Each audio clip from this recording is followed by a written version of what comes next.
मुद्दों पर होगी वोट की चोट। देखिए वोटरों के मिजाज में। नमस्कार, मैं हूं निशांत गुप्ता। आप देख रहे हैं आई इंडिया।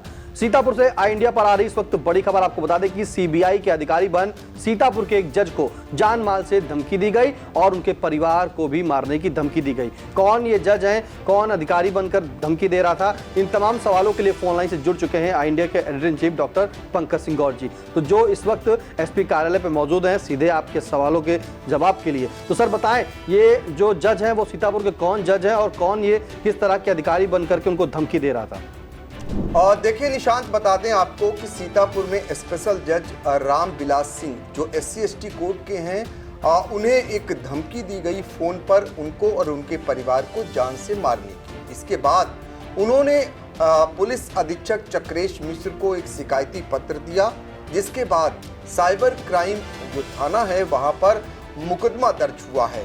तो हम आपको पहले ये बताएंगे कि आखिर जो धमकी हुई उसके बाद उसमें क्या कुछ तहरीर में जज ने लिखा है, यानी शिकायती पत्र जो दिया है उसमें क्या कुछ कहा गया है, और फिर इसके पीछे और भी जाएंगे और जानने का प्रयास करेंगे और आपको बताएंगे कि आखिर में ये है क्या, वास्तविक रूप से क्या है, पुलिस किस दिशा में तफ्तीश कर रही है, ये भी बताने का प्रयास करेंगे। तो सबसे पहले हम आपको बताते हैं कि जो तहरीर पुलिस अधीक्षक को यानी जो शिकायती पत्र दिया गया है स्पेशल जज राम बिलास सिंह की ओर से, उसमें क्या कुछ कहा गया है। तो देखिए उन्होंने जो पत्र लिखा है उसमें उन्होंने कहा है कि 18 मार्च को जब वो विश्राम कक्ष में गए हुए थे, लंच कर रहे थे, उसी दौरान जो है उनके मोबाइल नंबर 94158634 पर जो है किसी अज्ञात व्यक्ति द्वारा फोन आता है, और जब वो उसे यानी कॉल को रिसीव करते हैं तो जिसका जो नंबर है वो भी हम आपको बताएंगे, जिस नंबर से ये फ़ोन आता है वो नंबर होता है 623230729694, और इसके अलावा एक नंबर और आता है, वो नंबर है 178963485532। इसके पहले प्लस लिखा हुआ है दोनों नंबरों के पहले। तो इस नंबर की कॉल को जब जज साहब रिसीव करते हैं तो उसी दौरान जो उस फोन पर बोल रहा होता है वो कहता है कि मैं सीबीआई का अधिकारी बोल रहा हूं, यानी सीबीआई का अधिकारी बताता है अपने आप को, और अभद्र भाषा का प्रयोग करता है जज साहब से, और जब वो बातचीत करना शुरू करते हैं और तथा उन्हें धमकाता भी है। ये महत्वपूर्ण बात है कि जज साहब को धमकाता है जो सीबीआई का अफसर बोल रहा होता है, और अवैध रूप से पैसे की मांग भी करता है। ऐसा न करने की स्थिति में उन्हें और उनके परिवार को जान माल की धमकी भी देता है। अपने आप में बड़ी बात है। इसके बाद हड़कंप मचना स्वाभाविक था। हालांकि ये 18 जो मार्च है उस दिन की बात बताई जा रही है, लेकिन जो FIR दर्ज होती है क्राइम जो है साइबर क्राइम थाने में, तो उसके बाद ये खबर बाहर आती है, और फिर चूंकि मामला जज साहब से जुड़ा है इसलिए ये बड़ा मामला भी हो जाता है। लेकिन इस मामले में हम आपको अंदर की बात ये बताना चाहते हैं। दरअसल ये शुरुआती दौर में ही मामला किसी ठग के द्वारा किया गया बताया जा रहा है, यानी जो साइबर अपराध करते हैं उनके द्वारा जज साहब को निशाना बनाया गया था। शुक्र रहा कि जज साहब उनके फरेब में नहीं आए, उनके झांसे में नहीं आए, और वो ठगने से बच गए। आपको बता दें कि रास्ता क्या अपनाया इस व्यक्ति ने, क्योंकि सीबीआई का अफसर निशांत ये बनता है तो निश्चित तौर पर जज साहब के लिए भी थोड़ी देर के लिए शक पकाने के अलावा कोई रास्ता नहीं बचता। लेकिन जज साहब को पता चल गया कि कोई भी सीबीआई का अफसर फिलहाल ऐसे फोन नहीं कर सकता है। दूसरी बात, वो कहता है कि उनकी बेटी जो बाहर पढ़ रही होती है और उनको लेकर उन्हें ठगने का प्रयास करता है, उन्हें झांसे में लेने का प्रयास करता है। उनके लिए कहा जाता है कि उनकी 2 सहेलियों को पकड़ लिया गया है। जो अपराध उनकी 2 सहेलियों ने किया है उसमें उनकी बेटी भी शामिल है और उनकी हिरासत में है। ये आरोप लगाते हुए बताता है कि दरअसल 2 पहले से ही लड़कियां छात्राएं जो जेल भेजी जा चुकी हैं। उन्होंने अपनी सहेली का एमएमएस बनाकर वायरल कर दिया था, जिस मामले में उनकी गिरफ्तारी हुई है और उनकी बेटी को भी पकड़ कर लाया गया है। अब क्या करना है ये बताइए। तो जज साहब को थोड़ी देर के लिए उनका शक पकाना स्वाभाविक था, मामला बेटी से भी जुड़ा था और फिर उनको ये लगा कि उनकी बेटी तक ये आदमी कैसे पहुंच सकता है, कौन है ये, स्वाभाविक बात है। लेकिन ऐसे में उन्होंने होश नहीं खोया और तत्काल उन्होंने जो है भांप लिया और इसके बाद उनको लगा कि कोई आदमी यदि जज साहब से कह रहा है, उनसे ये बात कह रहा है कि कंप्रोमाइज क्या करना है, तो वो उनके समझ में आ गया कि पूरी पिक्चर क्या है। फिर भी मामला बेटी से जुड़ा था। उन्होंने तत्काल उसके सहपाठी, उसके एक सहेली को वो हॉस्टल भेजते हैं और फिर बेटी से बातचीत जब करते हैं तब उन्हें पूरा इत्मीनान हो जाता है। बेटी कहती है ऐसी कोई बात नहीं है। तब उन्हें लग जाता है कि ये साइबर ठग था जो उन्हें ठगने का प्रयास कर रहा था, लेकिन वो अपने मकसद में कामयाब नहीं हो सका। जज साहब पहले से ही सावधान हो गए। उन्होंने चतुराई दिखाई और एक चतुराई ये कि उन्हें लगा कि सीबीआई का अफसर नहीं हो सकता है, सीबीआई के अफसर ऐसा नहीं कर सकते हैं। लिहाजा उन्होंने अपनी बेटी से बातचीत की और वो भी बातचीत जो है उन्होंने अपने उसके एक साथी जो छात्र पढ़ता है या जो उसकी सहेली है उसके जरिए की। अमूमन ये होता था कि उन्होंने कहा भी बेटी से बात करा दो, तो बात कराने को तैयार नहीं हुआ वो। अमूमन अब जो साइबर अपराधी हैं उन्होंने एक नया तरीका भी ईजाद कर लिया है, जिसके ज़रिए आपको सीधे तौर पर उसी भाषा में और आपको लगेगा कि आपकी बेटी बोल रही है। इसके लिए हम निशान से जानने का प्रयास करेंगे, क्योंकि साइबर अपराध से जुड़े बहुत सारे मामले आ रहे हैं। उसके बाद ये भी बताने का प्रयास करेंगे आपको कि किस धारा में मुकदमा दर्ज हुआ और पुलिस किस दिशा में जांच कर रही है और पुलिस की ओर से क्या आश्वासन दिए जा रहे हैं। क्या साइबर अपराध के गिरेबान तक उसके हाथ पहुंचेंगे या अन्य मामलों की तरह ये भी सिर्फ मुकदमा दर्ज होने तक ही सीमित रह जाएगा। तो निशांत, आपसे भी मैं जानना चाहूंगा, आप साइबर अपराध से जुड़े तमाम मामले देखते होंगे। सीतापुर में भी बहुत सारे मामले सामने आ रहे हैं, कुछ मामलों की एफआईआर हो रही, बहुत सारे मामलों की एफआईआर भी दर्ज नहीं हो रही है या दर्ज कराने लोग नहीं पहुंच रहे हैं। ऐसे में कैसे साइबर जो अपराधी हैं वो कौन कौन से नए तरीके ईजाद कर रहे हैं, ज़रा बताइए, ताकि जो दर्शक हैं वो सावधान हो सके, उन्हें जागरूक करिए, वो बच सकें ऐसी ठगी से। बिल्कुल सर, बता दें जैसा कि जिस तरह से आधुनिकता बढ़ रही है, हाईटेक ज़माना हो रहा है, हाईटेक सभी लोग हो रहे हैं, युवा भी हो रहे हैं हाईटेक, तो इस हाईटेक की दुनिया में जो अपराध का तरीका है वो भी अब हाईटेक हो गया है। पहले लोग चोरी करते थे, डकैती डालते थे, जो बदमाश होते थे, अब जो है वो जो साइबर क्राइम जिसे कहा गया वो पढ़े लिखे लोग कर रहे हैं। उसका तरीका उन्होंने बदल दिया है कि घर पर बैठे हैं, कंप्यूटर के माध्यम से किसी का मोबाइल हैक कर लेते हैं, किसी के अकाउंट की डिटेल ले लेते थे, क्योंकि अब जो भी कुछ है वो सभी लोग जो यूज़ करते हैं वो डिजिटल यूज़ करते हैं। जैसे कि अभी आप खाता खुलाने जाते हैं तो अधिकांश बैंकों में ये है कि आप अपने थंब इंप्रेशन से ही खाता खुलेगा, तो डिजिटल आधार कार्ड सभी का लिंक होता है, पैन कार्ड सभी का लिंक होता है। ऐसे में जब आप जाते हैं बैंक, आपका अंगूठा लगता है और सारी प्रक्रिया आपकी अपने आप खुल जाती है उसी में। तो कहीं ना कहीं ये बैंक से भी डाटा जैसे जो होते हैं वो साइबर जो क्राइम करते हैं हैकर्स उसको चुरा लेते हैं। तो जब ये हैकर्स जो होते हैं वो सारा डाटा चुराते हैं तब आपके पास फ़ोन करते हैं, कुछ तरह के लुभावने ऑफर भी देते हैं कि आप अगर ये शॉपिंग करेंगे तो आपको ये चीज़, मान लीजिए जैसे कोई फ़ोन है, एप्पल का फ़ोन है, अभी जैसे करंट में आपको बता दें कि 1 माह पहले ही यहाँ पर सीतापुर में एक ऐसा क्राइम हुआ था कि कुछ लोग एप्पल का आईफोन दिखा करके व्हाट्सएप पर एक लिंक भेजते थे, कहते थे ये फ़ोन आपको महज 1000 रुपये मिलेगा।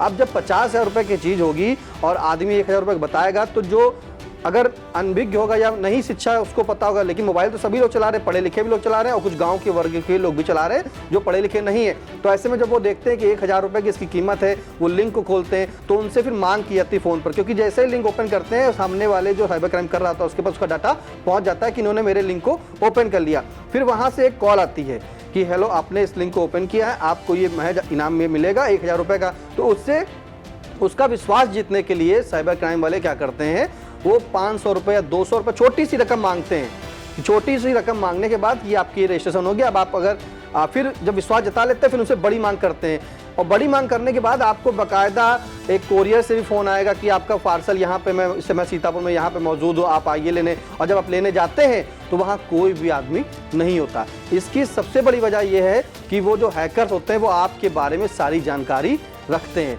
इसलिए कहा जाता है कि गूगल पे जो वेबसाइट ऑथराइज्ड होती हैं उन्हीं को क्लिक करना चाहिए। बेवजह के कोई भी वीडियो या कोई मैसेज ऐसे नहीं देखना चाहिए। अब जो अश्लीलता भी परोसी जा रही है मोबाइल पे, लोग उस अश्लीलता को देखने के तमाम तरीके के लिंक भी टच कर लेते हैं। कोई फोटो हीरो हीरोइन की आ रही तो उसको टच कर लेते हैं। जब ये इनको लिंक को ओपन कर लेते हैं तो ऐसे में वो जो उपभोक्ता होता है, मतलब जो मोबाइल यूजर होता है, वो फंस जाता है साइबर क्राइम के झांसे में। दूसरी चीज़ आपको बता दें, AI जो AI आया है इसको अच्छा भी माना गया, लेकिन आधुनिकता के युग में इसका दुरुपयोग हो रहा है, उसके काफ़ी दुष्परिणाम निकाले जा रहे हैं। जैसा कि आपने बताया कि अभी जज साहब के पास फ़ोन आता है और सही CBI अधिकारी बन करके उनसे कहा जाता है कि आपकी बेटी हमारे कब्जे में है, बताइए क्या करना है। तो वो जज साहब पढ़े लिखे थे, जज साहब को पता था, जज साहब ने खुद कहा है कि कंप्रोमाइज़ नहीं करेंगे, मतलब कंप्रोमाइज़ की बात उनसे कोई नहीं कर सकता। ऐसे में जज से वो बात करना छोटी बात नहीं है। अब क्या होता है, AI के माध्यम से अगर किसी का बच्चा कोई बाहर पढ़ रहा है तो उसको फ़ोन आता है और कहा जाता है कि आपका बच्चा मेरे पास है, मैं फलाना अधिकारी बोल रहा हूँ और अपने बच्चे से बात करिए। तो सेम आवाज़ जो आपके बच्चे की होगी वैसे ही आवाज़ AI तुरंत कन्वर्ट करता है और वही आवाज़ बन के आपसे बात करेगा। तो आपको यही लगेगा कि हाँ ये मेरा अपना है, मेरा बच्चा है, मेरा मामा है, जो भी है, जो जिस बिहा पे बात करेंगे सेम आवाज़ आपकी बन के वहाँ पे AI के माध्यम से आती है। और ऐसे में जब आवाज़ आती है तुरंत वो फ़ोन लेके जो अपराध करता है वो ले लेता, कहता देखा आपने सुना ये ऐसा ऐसा है, अब हमें इस पर पैसा डाल दिए। सीतापुर का एक परिवार है, अभी महज 3 दिन पहले की बात है, प्रेम नगर मोहल्ले में रहते हैं भूटानी परिवार, उनके साथ भी यही धोखाधड़ी हुई। उनको फ़ोन किया गया और बताया गया कि आपका भांजा ऐसे ऐसे कब्जे में है और इसको छुड़ाइए, नहीं छुड़ाते तो पैसा डालिए। तो उन्होंने बात की तो AI की टेक्निक से ही उनसे बात भी करा दी गई आवाज़, लेकिन उनको कुछ संदेह हुआ कि अभी तो ऐसा कुछ था नहीं, अचानक ये कैसा हो गया। तो उन्होंने फ़ोन किया, जब फ़ोन किया तो पता चला कि ये फ्रॉड है, मेरा जो परिवार का सदस्य है वो बिल्कुल सकुशल सही है, ये धोखाधड़ी है। तो उन्होंने इसकी शिकायत भी दर्ज कराई, फिलहाल वो FIR कराने के जो है लिए भी तैयार है, एप्लीकेशन दे भी रहे हैं। लेकिन सबसे बड़ी बात यह कि जनता को भी, यानी कि आम लोगों को भी जागरूक होना चाहिए।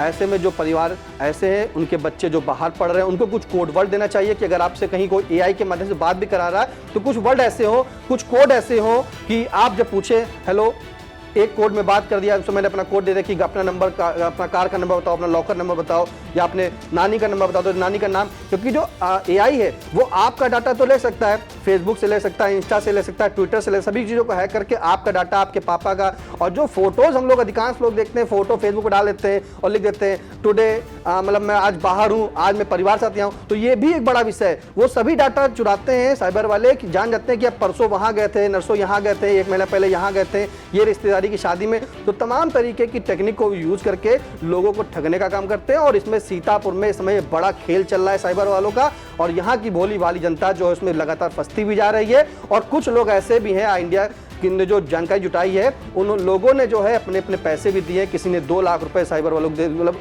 जो अपराध करते हैं उनको ठगी का शिकार बना लिया, 2 लाख रुपए दे चुके, 3 लाख रुपए दे चुके। तमाम ऐसे लोग हैं जो इस साइबर की हाईटेक दुनिया में जो फंसते भी जा रहे हैं। सर बिल्कुल, देखिए निशांत ने बहुत कायदे से समझाने का प्रयास किया कि किस तरीके से साइबर अपराधी नए नए तरीके इजाद कर आपको ठगने का काम कर रहे हैं। ऐसे में आपको सावधान रहने की जरूरत है। जैसे होशियारी जज साहब ने की, आप भी यदि करते हैं तो निश्चित तौर पर जो अपराध हो जाता है आपसे, जो आप झांसे में आ जाते हैं साइबर अपराधियों के, वो शायद आप नहीं आएंगे। और इसकी जीती जागती मिसाल सीतापुर के स्पेशल जज रामविलास सिंह हैं, जिनकी बेटी को लेकर CBI अफसर बनकर ठगी का बड़ा मामला सामने आया है। आपको ये भी बता दें कि जो कॉलिंग होती है फ़ोन की, वो फ़ोन नंबर ट्रेस ना हो सके, पता ना चल सके, ऐप का यूज होता है। ऐप के ज़रिए आपको कॉल किया जाता है ताकि उसको ये न पता चल सके, उसकी लोकेशन न पता चल सके, ये किसकी कॉल है, इस नंबर का वास्तविक मालिक कौन है।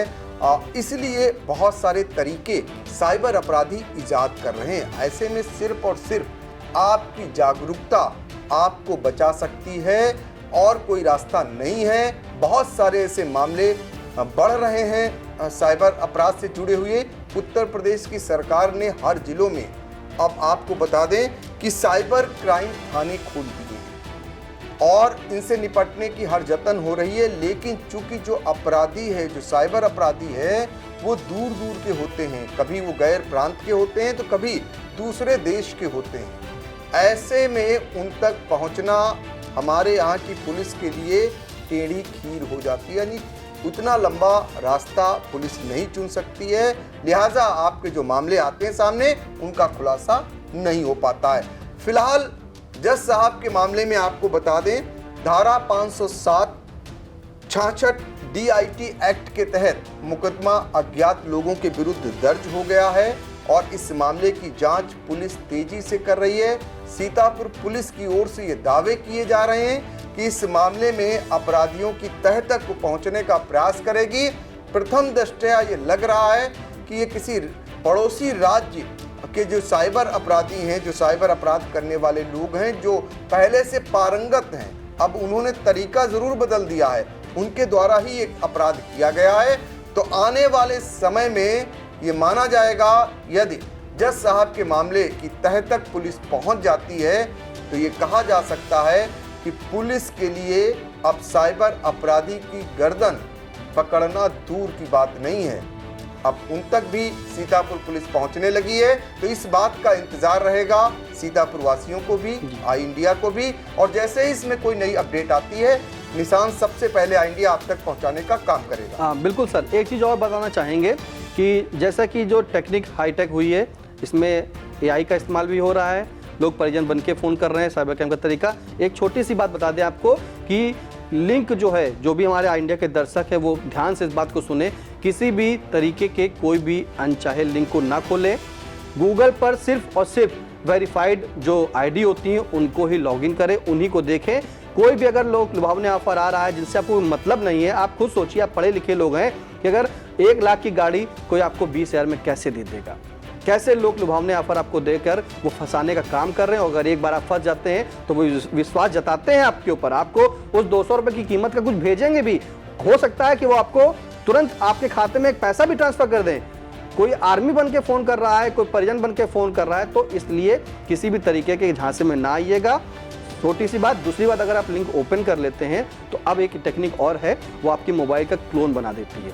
यानी कि आप जो भी अपने मोबाइल पे चलाएंगे वो सामने वाला जो अपराधी होगा उसके मोबाइल पे, यानी कि आप ही का सेम मोबाइल उसके ऊपर क्लोन हो जाएगा और वहाँ से वो आपकी बिना आपसे OTP पूछे, क्योंकि जब OTP आपके नंबर पे आएगी तो वो उसके पास भी पहुंच जाएगी। इसलिए इन लिंकों को बिल्कुल मत छुए, कोई भी लिंक को मत टच करें। और ज़रूरी बात सबसे बता दें कि जो बैंक जो होती है, चाहे वो गवर्नमेंट बैंक हो चाहे प्राइवेट बैंक हो, बैंक कभी भी किसी खाता धारक से कोई OTP नहीं मांगती है। तो इसलिए सभी लोग सचेत रहें, किसी भी प्रकार की किसी को OTP ना दें।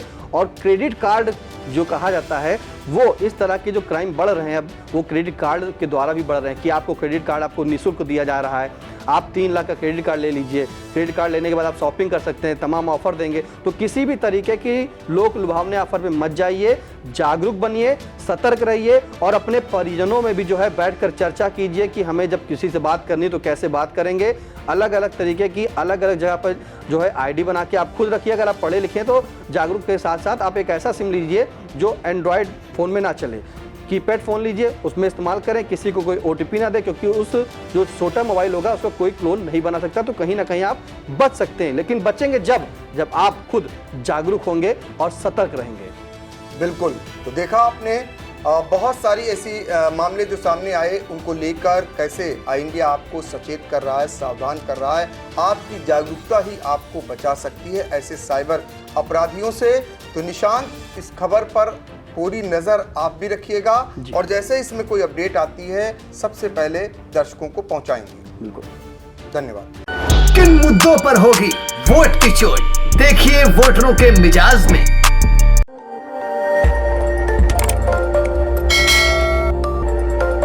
खबर आपकी, नजर हमारी। देखते रहिए आई इंडिया।